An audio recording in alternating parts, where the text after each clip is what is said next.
Oh, this is gonna be confusing. All right, I can't download your video, so I kind of gotta like go back and forth. But I want to show you the difference between an analysis and an analysis. So we're gonna listen to what these guys said, and then I will give my input as well. But I'm not gonna say who did the analysis on this video, but this is why you should pay attention to who you listen to. Remember, everything that we're going to do is you at your max speed, which is obviously very hard for you to tell what you're doing correct and incorrect. So we're going to slow it down, okay. But this would be you at your max speed. All right. So first thing I like right here is that you're setting up. You're setting up from that crossover start. Okay. Before we even start, this is not good. So on the start right here, right, you're hunched over. Not good. Elbows are literally on your legs. This is not good. So first things first, anytime you start, obviously you want to be upright in a nice athletic position before you get going, because right now it's like, this is not athletic, right? Anybody would watch this and go, oh, that person is not in an athletic position. So get yourself in an athletic position first and foremost. Next, right when you get going,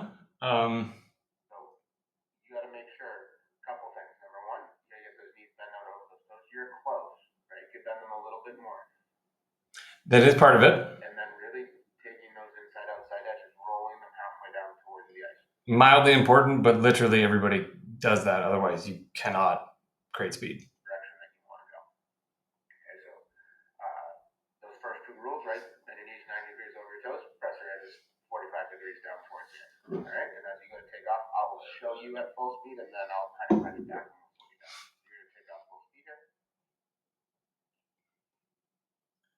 Okay. Your toes, press your edges 45 degrees down towards the end. All right, and as you go to take off, it's gonna be tough. I'll show you at full speed, and then I'll kind of bring it back and we'll slow you down. So you're gonna take off full speed here.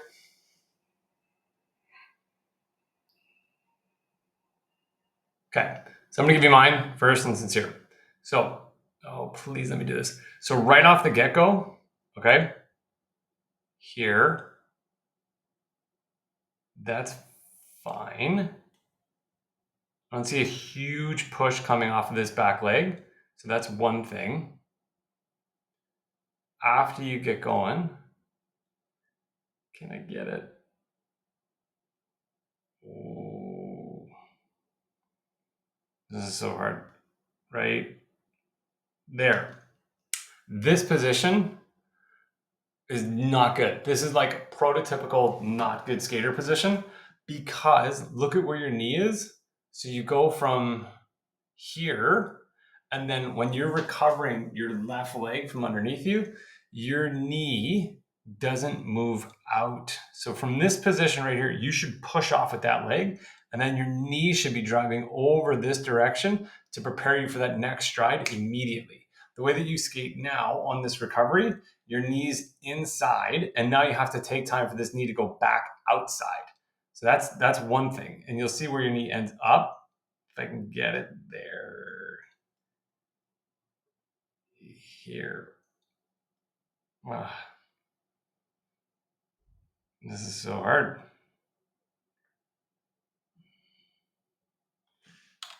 Oh, yeah, this is difficult on not, because I can't download the video.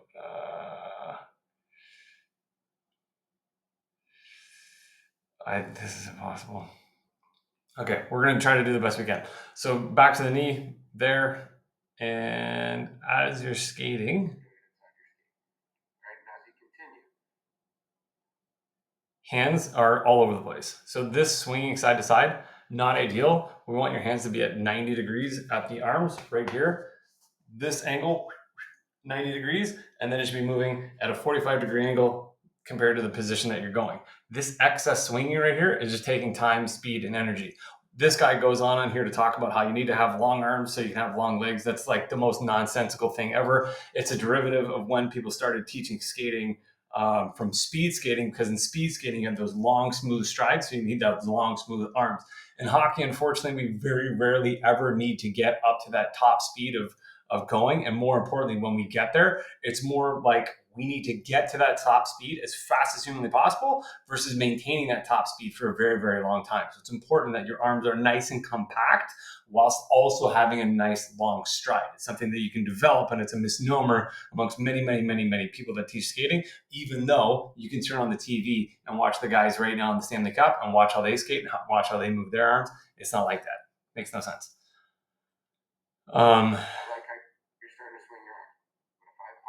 So right here, yeah, he's going to go talk about the arm thing. You already know that. You can see when you're recovering, see how your knees are really, really far together? That's like a dead giveaway for that's not what we want to see. Number two, notice how your ankle is coming in more than your foot. That's like you're skating like a duck. We want to skate a little bit more parallel when you're recovering your feet. So that's really, really important to think about. And it's something that we'll go over later. Last but not least, oh God, just let it play.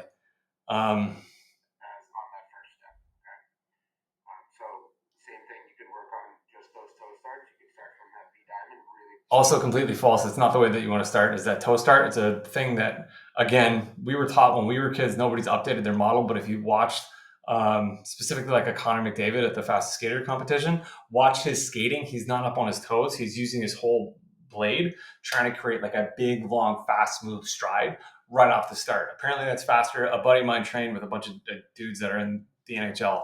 That's what they were learning. That's like the new thinking and the new thought process of that. So the toes thing where you like twinkle toes never really made any sense to me, and also not really true at all. So don't listen to that. Because again, just go watch fast skater competition. Watch what those guys do off the start. That'll tell you everything you need to know.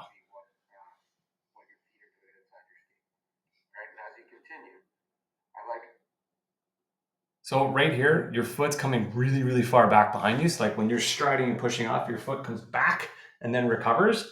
We need to have that foot push off and then come right back underneath. So think of like making a straight line. You push off and then recover right back in a straight line rather than an out, back, and up. That's what you're doing. That's why your strides take too long. That's why you're not developing as much speed as you should be.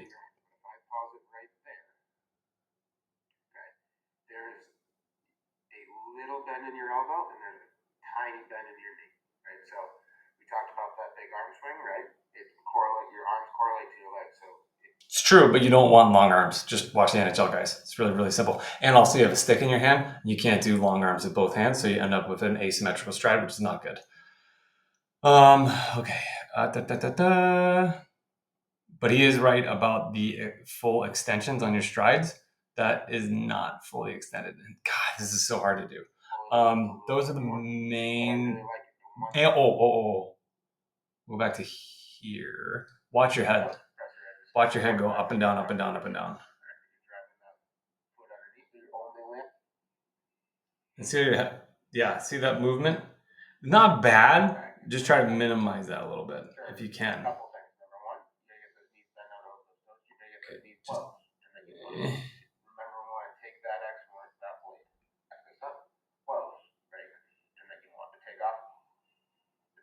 I'll show you at full speed, and then I'll kind of bring it back and we'll slow you down. So you're going to take off full speed here. Yeah, you can see how it's kind of like bouncy a little bit, like a little bit up, up, up, up, up. That's like you coming up and down on those strides. You want to stay nice and low, so all your speed and all your power is going into the ice while you're pushing and driving, not coming up. It's really, really hard. I can explain that in person. Right? You can see how you're crossing over. That's great. That will help you gain speed. Backwards, I'm not even going to get into. We can talk about that. Oh dear. Okay.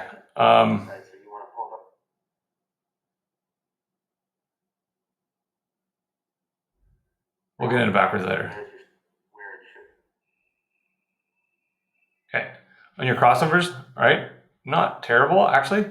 When you step, make sure that you're stepping with your toe landing on the ice first. So on your crossovers, you can see how like your foot stepping and you're coming around, each foot is coming around the other foot. We want to come like half over the foot, half in front of the foot, making like as direct of a line as you can. So like if you can imagine Here's your feet crossing over. What you're doing is bringing that foot all the way around. You want to bring that foot diagonally. So like part of your foot is in front of, the other part is over. So instead of this big round motion that's creating centrifugal force to make you turn, which makes you also less agile to make moves, you want to come a little bit more straight over the top.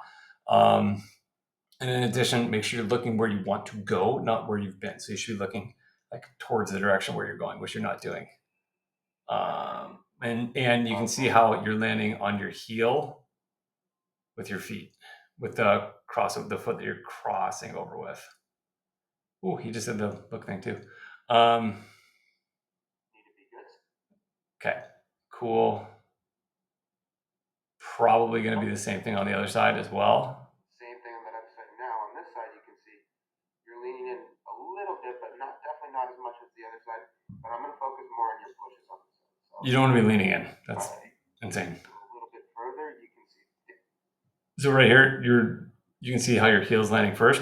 Your toe should be up. So like think of bringing this knee a little bit over, like this knee should come over here. That's how you create your deep cross in addition to that big push. Okay, let me see what else. I'm running out of time here. I'm not doing the stops. So hopefully that's a little bit to get the brain going. It's really, really hard on this video. If you guys have it, send it to me. I'll download it and then I can probably do a little bit more. Hopefully it helps.